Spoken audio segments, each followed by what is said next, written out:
Le ministre britannique signe un nouveau traité sur l'asile avec le Rwanda, soulevant des questions morales et éthiques. Depuis sa sortie de l'Union européenne, le Royaume-Uni est confronté à d'importants défis concernant sa politique d'asile.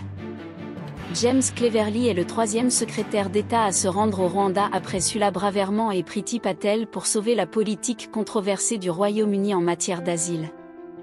Jusqu'à présent, aucun demandeur d'asile n'a été expulsé depuis que le gouvernement britannique a adopté cette politique, qui a été confrontée à de nombreux défis de la part des militants des droits de l'homme. Le ministre britannique des Affaires étrangères effectue un voyage de plus de 13 000 km entre Londres et Kigali, alors que le Royaume-Uni cherche à relocaliser des demandeurs d'asile au Rwanda. Cet accord controversé soulève des questions sur le rôle de l'Afrique comme terre d'accueil et sur les responsabilités des pays occidentaux. 6 mois après l'échec d'un premier accord pour des raisons légales, le Royaume-Uni et le Rwanda ont signé un nouvel accord sur l'immigration. Mais des doutes persistent quant au bien-fondé d'une telle mesure. Le Royaume-Uni fait face à une augmentation des demandes d'asile de personnes fuyant des pays déstabilisés par des interventions militaires occidentales. En exportant cette crise humanitaire au Rwanda, le gouvernement britannique se défausserait-il de ses responsabilités ?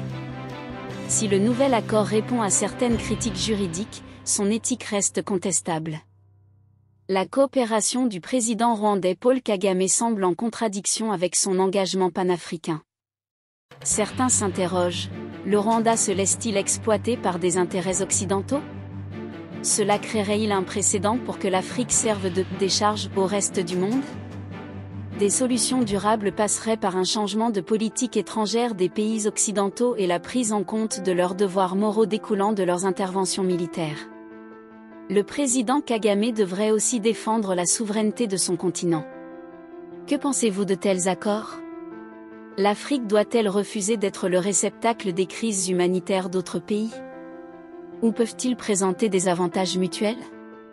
Rejoignez le débat et n'oubliez pas de vous abonner à Kilimanjaro News Network, la voix authentique de l'Afrique. Kilimanjaro News Network diffuse en swahili, en arabe, en anglais et en français.